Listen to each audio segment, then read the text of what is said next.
es en este punto, en medio de esta polémica, la idea de una posible separación entre lo bello y lo bueno, en que aparece nuevamente Sócrates y comienza a defender la vertiente más tradicional, que es como tal la vertiente de la calocracia o del calómprosti, es decir, lo bueno, lo bello para algo, ¿no? Lo bello para algo, en este caso para algo útil, ¿no? De los ejemplos, digamos, más hermosos de esta vertiente es la fabricación del escudo de Aquiles en la Ilíada.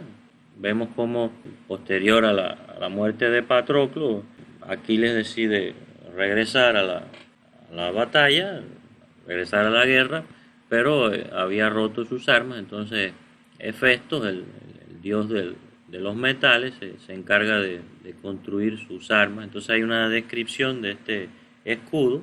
Miren qué interesante, ¿no? 20 fuelles soplaron al punto en los hornos, lanzaban aire que reavivaba las llamas y de varias clases. Como el que trabajaba quería, ya suave, ya fuerte, como Hefesto quería y la obra lo necesitaba. Puso al fuego durísimo bronce y después puso estaño, plata y oro de mucho valor, y en el tajo el gran yunque colocó y echó esto por último con una mano, el pesado martillo cogió y las tenazas con la otra. Comenzó fabricando un escudo grande y fuerte y por todas sus partes labrado, con triple cenefa reluciente y brillante. De plata era la abrazadera, 5 capas tenía el escudo y el dios grabó en ellas, con su sabia maestría, muy bellas escenas artísticas. Hizo un bello labrado del mar, de la tierra y los cielos, y del sol incansable, y también el de la luna llena. Entonces tenemos un escudo muy hermoso. Esto que vemos aquí es una recreación del siglo XIX, según la descripción que hace Homero en la Ilíada.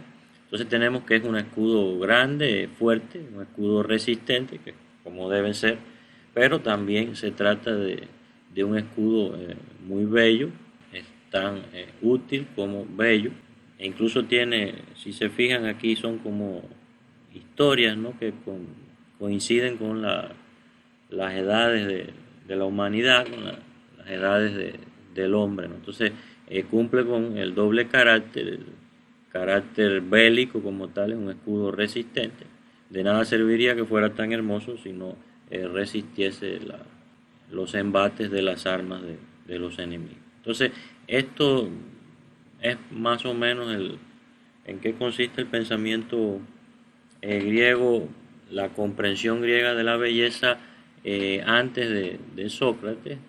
En lo que sigue vamos a ver cuál es la idea acerca de la belleza posterior a la era socrática. En el caso de Platón tendremos 3 nociones fundamentales respecto a la belleza. En primer lugar, la más conocida de todas, es decir, la vertiente tradicional, la de la calocracia, que no solo es la que prevalece dentro de la cultura griega, sino también en todas las culturas precedentes o alternativas, y que sin lugar a dudas debe haber cultivado también por la influencia que tiene de su maestro Sócrates, que como habíamos referido es el que recupera esta noción tradicional de lo bello, y que en este caso creo que no debemos seguir desarrollando. En segundo lugar está la cuestión de lo bello en sí. Esto sí se trata de una idea bastante original y que quizás no explica directamente en su texto, pero nosotros la podemos comprender desde su teoría de las ideas, cuestiones que pasaremos a explicar ahora. Bueno, Platón vive en entre el siglo V y el siglo IV antes de Cristo. Es el fundador de la academia, discípulo de Sócrates, maestro de Aristóteles y uno de los pensadores fundamentales de la cultura occidental, sobre todo por el famoso modelo de las ideas que tiene tanta repercusión dentro del pensamiento cristiano y en sentido general de la filosofía occidental hasta nuestros días. El problema del pensamiento de Platón es que no podemos organizarlo desde un punto de vista cronológico. La forma en que se organizaron sus textos por los que se encargaron de catalogarlos no obedece a criterios de tipo histórico, así que por lo tanto no podemos hacernos una idea de la forma en que se desarrolló su pensamiento, la evolución que tuvo o desarrollo. En ese sentido no podemos, en el caso de su comprensión de la belleza y sus concepciones en torno al arte, no podemos hacernos una idea clara si su pensamiento pasa en un orden más lógico, sobre todo con relación al orden que sigue nuestra materia.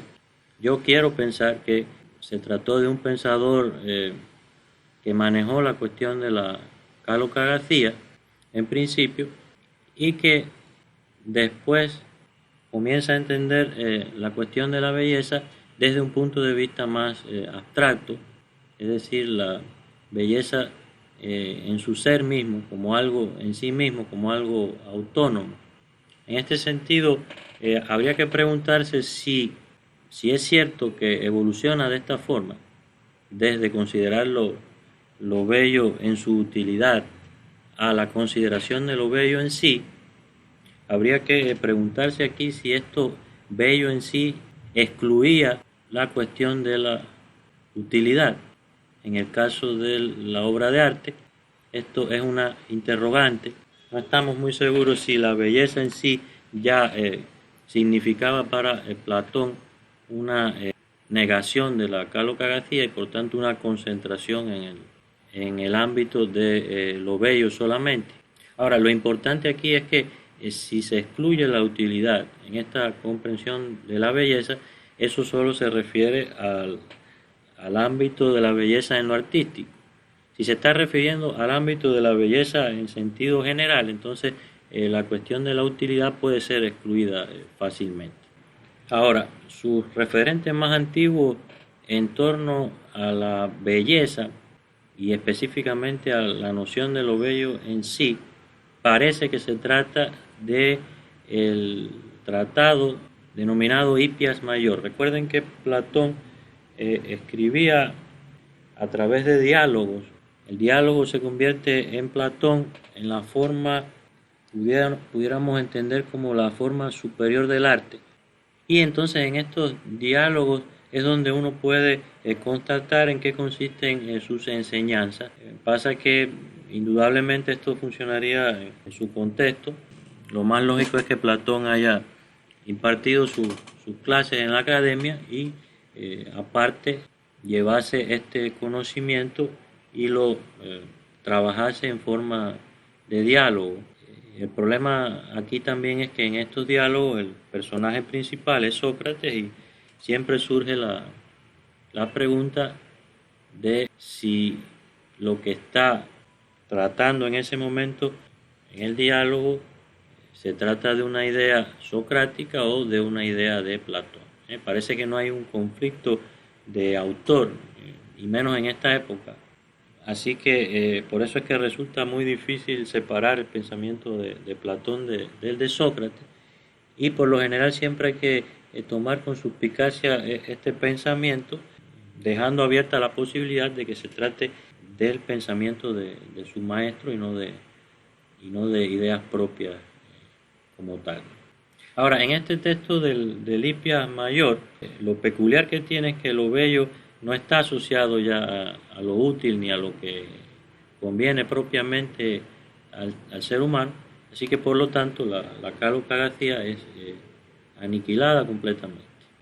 ¿A qué se refiere, sin embargo, con esta noción de lo bello en sí? Bueno, según lo que podemos inferir del texto y del fragmento que vamos a leer a continuación, la preocupación que tiene Platón en este momento de su vida ya no es dónde está lo bello. También de alguna manera debe estar superado el problema de cómo es lo bello, porque estas dos cuestiones atañen al objeto como tal, artístico o no, porque bello puede ser el ente en sentido general. Entonces quiere decir que aquí se refiere a la realidad y también a la obra de arte. Ahora, la pregunta que se hace Platón aquí no es dónde hay belleza, ni cómo es la belleza. El cómo estaría dado por la manera en que se da lo bello. En este caso es de tipo matemático, como veremos después. Es decir, lo bello responde a proporciones numéricas. Esto es lo que es la armonía y la simetría en última instancia. Simetría, etcétera, porque hay muchas categorías más. La pregunta con exactitud que se hace Platón aquí es qué es la belleza en sí, más allá de la forma en que ésta se manifiesta o dónde se encuentra. ¿Ya? Entonces, la pregunta nos remite directamente a la esencia de lo bello. A Platón no le interesa en este punto dónde hay belleza ni cómo se da la belleza, sino más bien por qué se da lo bello. Entonces la pregunta aquí tiene que ver con el principio de algo, la causa de algo. Para esto los griegos usaban la palabra argí y la palabra etía. Argí significa principio y etía significa causa. ¿Ya? Esta sería entonces la referencia a la esencia de la belleza. Leamos este diálogo para entender un poco mejor. En este diálogo está conversando Sócrates con Hipias, el sofista. Entonces Sócrates le pregunta, ¿acaso las cosas bellas no son bellas por lo bello? Esto se llama tautología, cuando se repite. Hay una reflexión de tipo tautológica, es decir, es repetitiva. Hipias le responde, sí, por lo bello. Fíjense, ya aquí se centraron en lo bello en cuanto a una categoría de tipo abstracto. Dice Sócrates, ¿existe lo bello? Entonces Hipias le responde, claro, existe, ¿cómo no va a ser que no exista, no? A ver, dime, forastero, ¿qué es lo bello, no? Dice Hipias, ¿acaso el que hace esta pregunta, Sócrates, quiere saber qué es bello? Entonces aquí tenemos la primera resistencia a la profundidad que tiene esta pregunta. La pregunta por lo bello pregunta por la causa de la belleza y por tanto por la esencia de lo bello. Sin embargo, Hipias ha entendido mal la manera en que le formulan la pregunta y ofrece resistencia o entiende en última instancia que Sócrates está haciendo referencia al aspecto que tiene la belleza, en este caso al cómo y al dónde. Dice Sócrates, no lo creo, sino qué es lo bello, le vuelve a insistir, no te pregunto cómo es, qué aspecto tiene la belleza, ya eso sabemos, que se trata de cuestiones de proporción, cuestiones de tipo numérico, de relación, de armonía, simetría, etcétera. Y el dónde, evidentemente, la belleza puede estar en cualquier cosa que responda a estas cuestiones de proporción, simetría, etc. Entonces Hipias le responde que difiere una cosa de la otra. Hipias no puede distinguir qué es la diferencia entre el aspecto de lo bello y la esencia de lo bello.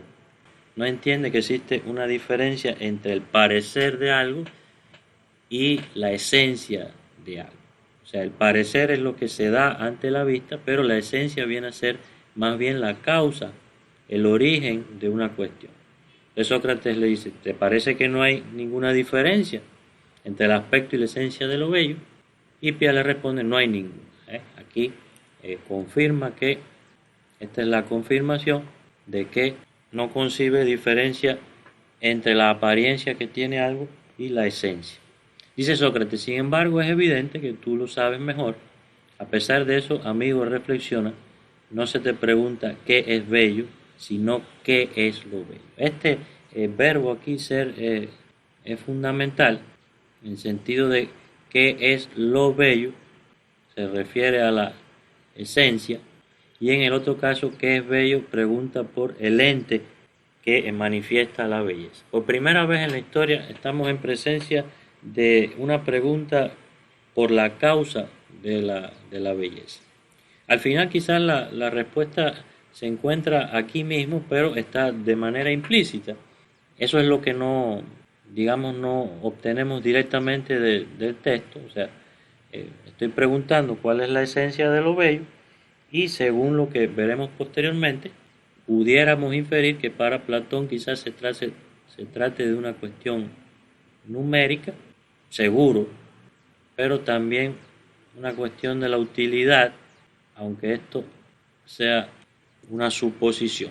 Entonces Hipia le responde: ya sé, amigo, ¿a qué te refieres? ¿Con qué es lo bello? Lo bello es una doncella bella. Entonces, con esta respuesta no estaba expresando en qué consiste lo bello, sino que estaba volviendo al cómo, y más específicamente al dónde hay belleza, en este caso en esta doncella. Quizás el cómo tenga mucha más relación con el ser aquí, porque digamos que dentro de este contexto puede referirse más al origen de algo o a la causa de algo en específico. Para entender a qué se refiere Platón con esencia de algo, en este caso específico con belleza en sí, es decir, a la causa o principio de las cosas, es quizás la mejor manera revisar un poco su famoso modelo, su famosa noción en torno a las ideas. Esta básicamente consiste en un modelo piramidal que quizás constituya el más famoso de los modelos piramidales y el que más influencia ha tenido en el pensamiento occidental. El pensamiento de Platón considera que existe una región de tipo trascendente o metafísico, como quieran entenderlo, que denomina hiperuráneos topos. Tenemos este hiper super y uranio celestial, y topos, que sería el lugar o morada, ¿no? Entonces se trata de una morada supracelestial, así que por tanto es de tipo metafísico. Recuerden que para la época el cielo es el lugar trascendente por excelencia, y en esa medida constituye la morada también de los dioses. Y sin embargo, aquí en la base de esta pirámide tenemos la realidad, que en este caso se trata del ente, es decir, todo lo que es, al menos todo lo que es ante los ojos, ante la vista. Ahora, este modelo piramidal establece una perspectiva de tipo jerárquico entre la morada supracelestial y la realidad, que vendría a ser el cosmos también, ¿no? Las famosas ideas a las que se refiere Platón se localizan en este ámbito. Ahora, ¿qué es una idea? Para Platón, una idea es un arquetipo, un modelo originario, es la causa, es el origen de algo, y por tanto es el modelo de todo. Fíjense, no de algo solamente, sino que las ideas modelan todo el cosmos, y en ese sentido consisten en una comprensión de la perfección del cosmos. Es decir, el cosmos no es perfecto, sino que es la modelización, expresión del arquetipo. Entonces, cualquier ente, cualquier cosa en sentido general, es una copia, pudiéramos decir, es una expresión de determinado arquetipo. La realidad es imperfecta, el arquetipo es perfecto. En el caso del ser humano, se puede entender bastante bien. Fíjense que la idea modeliza el cosmos. Todo lo que observamos tiene su origen en este arquetipo, en una idea, y esta idea le da forma a la realidad. Esta idea garantiza el paso del caos al cosmos. Fíjense que caos en griego significa desorden y cosmos significa orden. No significa exactamente mundo como creemos actualmente. Entonces la idea es la que garantiza el paso del desorden al orden, es decir, modeliza la realidad. En el caso del ser humano, tenemos que es el alma la que modeliza el cuerpo. Así que por tanto, para Platón, el alma es el elemento más importante, y así es que en determinado momento llega a considerar el cuerpo como una cárcel del alma incluso. Ahora, ¿cómo es que podemos aplicar esto a la comprensión de la belleza? Es lo que pasaremos a ver en lo adelante. Si el arquetipo es perfecto, significa que es bello también, porque la belleza se entiende como una expresión de tipo supremo. Entonces, la noción que tiene Platón aquí es que, por ejemplo, cualquier tipo de ente, hasta el ser humano, va a ser bello en la medida en que se establezca una conexión, y esto lo vamos a ver también aquí, entre lo que es en la realidad y como debe ser según el arquetipo. ¿Ya? Si el arquetipo es perfecto, entonces eso se va a reflejar en la realidad. Y por eso es que esta es una de las razones por las que en la cultura griega se sigue determinado canon de belleza a la hora de crear obras de arte. El canon de belleza es una manera, el canon de belleza en el arte es una manera de garantizar que exista una conexión entre el objeto, entre la obra de arte y el arquetipo. No solo eso, es más bien una forma de expresar a través de la obra de arte el arquetipo. Quiere decir que si la figura masculina no reúne determinadas proporciones o leyes de tipo visual, es decir, en su apariencia, un tamaño específico, también una correspondencia entre las partes y el todo muy específica, entonces no encarna la belleza. Quiere decir que la escultura, para los artistas griegos y para la colectividad griega en sentido general, se trata de una expresión del arquetipo, o expresión arquetípica, como quieran llamar. Entonces de ahí la importancia de la obra de arte como una manera de fijar la belleza. Este tipo de belleza que se encuentra pormenorizada en la obra de arte a través de los cánones de belleza o ideales de belleza. Fíjense, lo ideal y la idea de Platón es la que prevalece a la hora de tener una experiencia como tal de lo bello, y que por lo tanto es lo que determina la cuestión de la belleza en sí. Aquí, por ejemplo, en este fragmento es donde él explica claramente cómo es que considera cuál es la conexión que existe entre el mundo de las ideas y la realidad. Todos deben conocer la alegoría de la caverna, es muy conocida, que es la alegoría de la caverna, o caverna de las ideas también se le llama.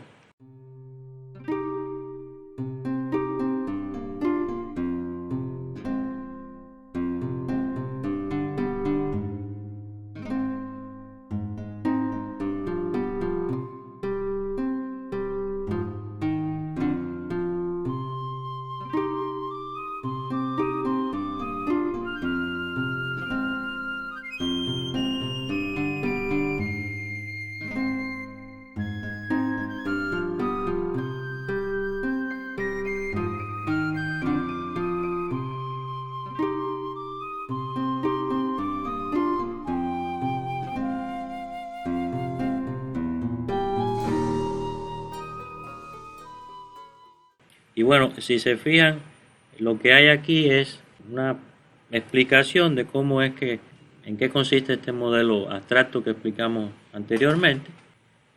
Aquí, por ejemplo, se trata de una caverna en la que se encuentra el ser humano. Dentro de la caverna, en este espacio, se encuentra incluso de espaldas a la entrada de la caverna, no puede girarse ni salir, y entonces lo único que puede observar son las sombras que provoca la luz que entra por este agujero. Es una especie de linterna mágica lo que hay aquí.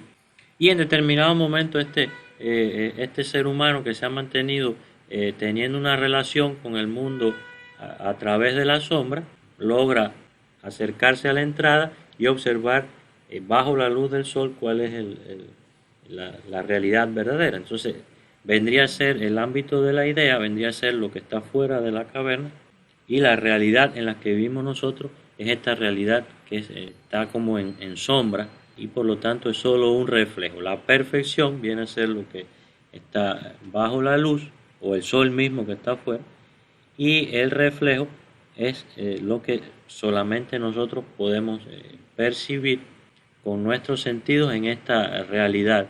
Y entonces aquí es donde se puede entender quizás cuál es el origen o la causa de la belleza. La causa de la belleza está en la morada supracelestial, en el arquetipo propiamente.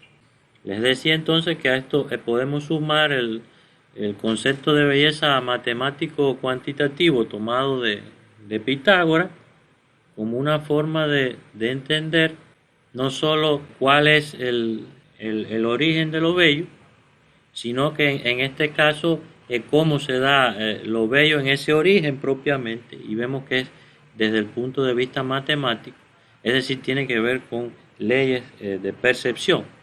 Miren en este diálogo, dicen los sabios Calicles que al cielo, a la tierra, a los dioses y a los hombres los gobiernan la conveniencia, la amistad, el buen orden, la moderación y la justicia, y por esta razón, amigos, llaman a este conjunto cosmos y no desorden y desenfreno, es decir, caos, ¿no? Este desorden aquí vendría a ser el caos. Me parece que tú no fijas la atención en estas cosas, aunque eres sabio. No adviertes que la igualdad geométrica tiene mucha importancia entre los dioses y entre los hombres. Piensas, por el contrario, que es preciso fomentar la ambición porque descuidas la geometría. Entonces la geometría, y en sentido general en la matemática, se convierte en el fundamento de la belleza, entendida como leyes de tipo perceptivo. En estas leyes de tipo perceptivo podemos constatar quizás también la cuestión de la proporción áurea, que todos conocen muy bien, pero en sentido general cualquier tipo de conexión que se establezca entre las partes y el todo. En el caso de la música sería la armonía, como ya les había dicho. En el caso de las artes visuales tiene que ver con la simetría, pero también habría que añadirle el ritmo. Con el paso del tiempo, incluso esta terminología se generaliza y ya podemos utilizar armonía también desde el punto de vista visual. Hay una armonía visual, ¿no? Es armónico a los ojos, pero también pudiera pensarse incluso la simetría desde el punto de vista sonoro, el ritmo también en la lectura, etc. En fin, que resumiendo un poco, la noción de la belleza de Platón, al menos la que más nos interesa, es esta cuestión abstracta, este concebir lo bello en sí, y que se puede explicar a partir de su teoría de las ideas. En este caso específico, lo bello en sí se trataría de la esencia, la causa, el origen de la belleza, no del aspecto que tiene, pero sí de la causa, de lo que conduce a ese aspecto, y que en este caso lo podemos explicar mejor a partir de las nociones matemáticas que fundamentan la experiencia de lo bello a través de la armonía, simetría, ritmo, etc., y que no es más que una convención de tipo matemática, pero que también se observa en la naturaleza, en el orden que tienen las cosas desde el punto de vista natural, y de esta manera una forma de explicar por qué algo es bello. La profundidad que tiene el pensamiento de Platón es que no se concentra solo en el aspecto de las cosas, sino que siempre se remonta a la esencia de algo. Entonces yo experimento que algo es bello, entonces me hago la pregunta fundamental: ¿por qué ese algo es bello? ¿Cuál es la esencia de esa belleza que se da ante mis ojos? Ya sea en el ente en sentido general y específicamente en la obra de arte.